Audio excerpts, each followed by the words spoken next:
morning, good evening, good day. Welcome to another episode of the Silk Stocking Sisters podcast. I'm the host, Dr. Theresa J, Canada, and I'm going to talk today about my experience having served as a teacher in the Northwest Local School District, which is a suburb of Cincinnati, Ohio.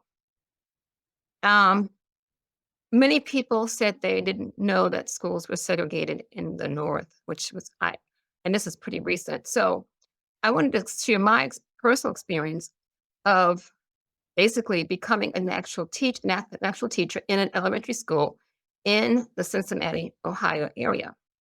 And this was not until 1976. And there's a story behind that. I was visiting my sister, who happened to live there and was attending the University of Cincinnati for her master's degree. And so I come to visit because she was having a birthday party. And while I was there, I was staying for a while because I was going to wait and be enrolled in graduate school the following year. I didn't attend grad school the next following year because I decided I would just take this case off and just wait out this year and probably maybe work. So I'm visiting. She said, "Oh, why don't you just check out and do some subbing while you're here?" Because in Ohio at that time, you didn't have to have a teaching license to sub. If you had a college degree, you could sub. I think my sister had subbed a couple of days because she had set up her bachelor's degree. So she was subbing a couple of days while she was working her master's and some other kinds of work that she was doing. But long story short was, I said, okay, I agreed to go. And this was after that weekend that she had a party. So as we arrived to the personnel office, I told the secretary who I was, and she said, "Oh, okay. The personnel director wants to meet with you." And I'm thinking to myself, I'm from New York City. When does the personnel director for a school district meet you when you just walk in the door? So this was very unusual for me. I said, "Okay, fine." So my sister's waiting for me, and a couple of minutes later, the personnel director comes out and he welcomes me to his office. And he said to me, he said, "Well, what grade would you like to teach?" And I'm thinking I'm preparing for a substitute position just a couple of days while I'm there. He says, "What grade would you be interested in?" I said, "What?" He said, "Okay, I have 3 fourth grade openings. You go to each one of these schools. Out of the 3 schools, you tell me which one that you would like to take." And I'm amazed. I'm thinking, okay, is this? So anyway, I go back and I tell him, he said, "Check them out, come back, let me know." So anyway, I follow up and I go to each of the schools, and I decided upon one specific school, which was kind of off the bus route. Now, mind you, I didn't have a car. And in that area, you have to have a car. So, and I know I couldn't use my sister's car because she needed it for herself. And anyway, I go to all the different locations. And the one that I selected was not too far off, happened to be not too far off from a bus route from where my sister and I were living at the time. Where she would, I'll put it this way, it wasn't far from where she lived at the time. Even though we eventually moved someplace else, which was even easier off the bus line. So I want to say this because, first of all, there had to have been a need to have them higher. Now, I had not decided to take this position until I called my mother. I said, "Mom, what do you think?" Blah, blah, blah. She said, "What do you think?" I said, I'll try it." So I decided to accept the position. And the ironic thing was this was November. The position would have started in, I think, beginning of November. And this was the end of October. And so I'm coming in and I found out that the teacher who had been there for I think 40 something years had decided that she was going to retire and move to Florida just after having started the school year. So they wanted to find a replacement for this teacher. Now, mind you, this was a teacher that had been there for 40 years. So she probably taught the parents of some of the children who were now attending the school. But long story short is this. What was it that they were so interested in my coming to join the school? First of all, I learned later on that there had been a legal situation happening about, I'm not really sure because I wasn't really invested in it in the area at that time. So I wasn't really sure, but I think there was a legal issue with I think the NAACP, I'm not really sure, that was trying to increase the number of teachers in the school districts. But the other catch was the school that I decided to become a teacher, to start my teaching experience, happened to be a school that was getting a large influx of more Black and brown children, specifically Black children in particular, because there was a neighborhood that was designated. I don't remember the name of the neighborhood, but I know all the streets and addresses had to do with the stars and the Venus and this and that. And these were all middle class families who had moved into the suburbs outside of Cincinnati, Ohio. And they lived in these homes, and it was a large influx. And so they all had, many of them had young children. So that these children were the ones that were going to be attending the school, were attending the schools that I was going to work at. So they needed to have, I guess, some more representation and maybe have some more diversity in terms of the people we're teaching. So let me just pause this a second. So having accepted this position, there were two other Black teachers who were there prior to my arrival. Now, one, I believe, had just been hired that September, from what I understand. So I was starting in November. So she had just been hired. And she was, I think, the resource teacher. And I have to check with her because I'm still in touch with that particular teacher. We became friends. Now, I'm from New York. She was from Jackson, Mississippi. The other teacher was a second grade teacher, and she was from Cleveland, Ohio. And I think she had been at that school for at least 2 years, maybe 2 years at the most, 3 years at the most. So basically, these are all, female Black teachers who just recently been hired at that particular school. Also, that was significant that this was a brand new principal who had been hired at the school, and she had just received her doctorate degree from the University of Cincinnati. So this was her, this is a new administrator who had a doctorate degree, and this was her first actual appointment as an administrator in a school district. So all this newness was taking place. And let me just say, this is my first opportunity. Now, I had a license from New York State in elementary education, but in Ohio there were other guidelines that you need to have, other requirements that were needed. So fortunately, I was able to get the professors from my university in conjunction with one of the resource teacher. Her husband was a minister in the area, and so he was very instrumental in playing a role in assisting me to coordinate and try to work with the district to make sure that I was able to be hired on a provisionary level, despite the fact that I didn't have an state of Ohio teaching license. But the requirements was to have certain time frame to be able to meet the actual full requirements. So I was able to meet that, and that was approved. So I was able to teach at the school without any problems. I tell the story. I was a fourth grade teacher. This is the first time I had ever, been teaching and made lesson plans and everything by myself. So in essence, it was also interesting because there was a unique team teaching approach that was taking place at the school. And I was, because of the class that my main class was the highest level reading class at the fourth grade level. So I had taken over, like, the quote, the best class of fourth grade. And I'm sure that many other teachers would like, how did she come in out of nowhere and get this fourth grade class? And I've been waiting for this woman to retire for years. So anyway, this is what I got. But with the fourth grade, I got the fourth grade highest level reading students in the highest level reading. But I also, the team teaching approach, I ended up getting the lowest level in math. And why was it that the math class had predominantly Black students in it? And I found that troubling. So I made special effort with all my classes. They did extremely well reading. They did extremely well in math. The math students excelled so much that when they graduated from the fourth grade and going to the fifth, many of them increased their academic achievement and were able to get out of the lower level math going into fifth grade. So that was a significant piece for me to try to understand that people can still move, but I think it takes the teacher. Something else I want to share is that when the month of, I think it was February came, Black History Month came in February of that year that I was teaching.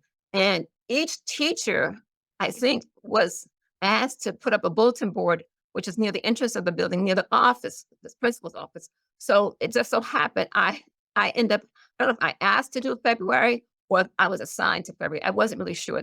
It's been a while. So I said, okay, Black History Month. So I go into the city of Cincinnati to locate different posters or whatever I can find to develop a bulletin board that tells something about some Black history about Black people. And so I put it up and everything, and it was designed, then the librarian who's pretty much responsible for the bulletin board in other times, she's standing there admiring. She said to me, "Well, where did you find these materials?" I said, in Cincinnati, downtown Cincinnati. So I'm thinking to myself, why wasn't she unable to do what I did? And I'm not even from Cincinnati, and I was able to go locate a place that had things on African American history and Black history and so forth and so on. And I'm not even a person who's from the area. So that says a lot. If you really want to do something, you reach out and you seek it out. I took the time and effort to go and find someplace. And just like I found for that, I could find for other things, and the other teachers and the other people could find. But part of it may be maybe lack of information or lack of interest. I don't know. But it says a lot about how, you know, the perception of exposure. Children, I don't think anyone else in the school ever seen that. So even the principal was like surprised. But it also, to me, it was important that make sure the Black children who were coming into the school, that they would see something that they could recognize, that they could relate to about their lives. They may not have known who those people were that I posted, but I know that their parents may have been familiar with it, or at least they can see someone that looks like them in some ways that was positive and not necessarily negative. And that to me is significantly important because it has a lot to do with whether or not children will persevere and be able to achieve things when they can see role models, at least, to be able to model after. So that was something that I did in my first year as a classroom teacher in Cincinnati, Ohio area. Now, uh, as I mentioned before, the school was located in a suburb. I think it was like maybe how many miles south of Cincinnati. But it was a very nice neighborhood. But they were just now beginning to have more of influx of Black families in the area because many of them want to leave the city and come out and be in the suburb and buy a home. And that they could afford. So that was the gist of, I think, trying to get more Black teachers, pretty much in other schools, not just the schools that I worked in, but the other schools as well. Even though the students were coming from segregated environments, they were coming from an all Black neighborhood within suburbs. So they had built this community that, many of the Black children were coming from. So it was a segregated environment, even though it was in the suburbs. So they here were coming to the school, which was typically a predominantly white school for all those years. And it was a rude awakening, I guess, for some of the students who were there and the parents who were there, and also for the students who were coming in from the predominantly Black households. So it was a part of basically an indirect integration effort, probably for many of these students, and for many of these parents. And from those who were used to living in a community, there weren't any predominantly Black communities. Now they have these, a lot of these Black children. I don't know what was happening outside of the school in terms of the interaction. I have no idea about that because I didn't have any children to interact so that I would know what the interactions were like. But I do know it was a newness about this process for many of the Black families because they were not used to living in this neighborhood and they didn't know what to expect. But there was a large influx. So it was good that they weren't like one or two. I think many grades had a Black children. Not many, but I know the fourth grade was really full. That was like 9. So that kind of makes a lot of sense, that age group, because the fourth grade was also the grade that I was involved in a part of a desegregation experience in New York City. So it's just ironic that I happen to be a fourth grade teacher. And maybe that had to do with the fact that I'm thinking I didn't have the kind of fourth grade teacher I would have liked to have had to be welcoming to me. So maybe I chose fourth grade indirectly when I was asked about what grade I wanted to teach, because I remember my experience and how impactful that would have been if I had the type of teacher that I want to be for this fourth grade class. So, we think about things we're doing not thinking that it makes any sense until after the fact. So I'm thinking back now, reflecting back on it now. I had a wonderful third grade teacher. So I wanted to be a fourth grade teacher so that I could make the difference that my fourth grade teacher did not make when I was part of a desegregation process in the New York City public schools. So that's probably why I chose the fourth grade. But anyway, I just wanted to tell that story and mention also the kind of people who lived in the area or whatever was involved. Johnny Bench had a restaurant in that neighborhood, not far from, I think, with Northgate Mall. I recall, I don't know if the mall's still there now, but I remember there was a plaque or something in the school display about Johnny Bench. So he may have, I know he had a restaurant in the area. That's all I remember. But I'm just saying to you that, it was very, very, very interesting community. And they weren't even used to having Black people living there at all. But it was very supportive. The district school district was very supportive and wanted to get more Black teachers. And I don't know about I don't think they had any administrators at all, but definitely they had and all the teachers that I met, even from the other schools where I visited, where I chose this particular elementary school, were females. I don't think saw a single Black male anywhere. So that's another thing that I think can make an impact on whether young Black men can be able to have support and encouragement when they don't see someone who looks like them, and especially on the elementary level as opposed to the high school level or even the middle school level or junior high school we called it back then. So these are things I wanted to talk about, and from my experience being a teacher in an area that was probably predominantly white prior to my arrival in terms of the teachers. So, like I said, I had a lot of support from some of the teachers, but like I said before, there were two other Black teachers who were there, and we all knew each other. And I think the other second grade teacher and I was the youngest teacher, of course, because I had just graduated from college. But I think that the second grade teacher, she was maybe a couple of years older than me. And I think the resource teacher, she was more, more mature. She had been, she was fairly young too. We all were young. And the second grade teacher, she was married and so forth and so on. So fairly young family. And then also the other two other teachers, she and I were both single women, Black women in this neighborhood. And we pretty much lived in a neighborhood. So that's the story about my experience about being a Black teacher and basically being one of the first Black teachers in the suburb of Northwest Local School District when they were trying to when more Blacks started moving into the area. So having said that, that's all I want to share for today. But let me know what your comments and what you thought about that. And I think it was very interesting. I didn't realize till later. I said, "Oh, gee, I can tell a story about me being a teacher in a school that I quote unquote pretty much desegregated the teacher ranks in a sense." But anyway, we all need to realize that we all have something to offer. And it's unfortunate. I don't know what's like now in the community. I'm sure it's not the same as it was then. But at the same time, we all have something to offer. And I think it was helpful. I learned a lot from that experience. Um, I just think we need to take some of the positives that take place and apply those now to school settings as teachers. And I think it's probably more of a challenge, but sometimes you need to know the history in order to be able to understand where you are and where you need to go moving forward. So having said that, I enjoyed that experience. It was, that's a check off on my list. And I wanted to share that with my audience. So until the next time, have a great day, have a great night, have a great evening.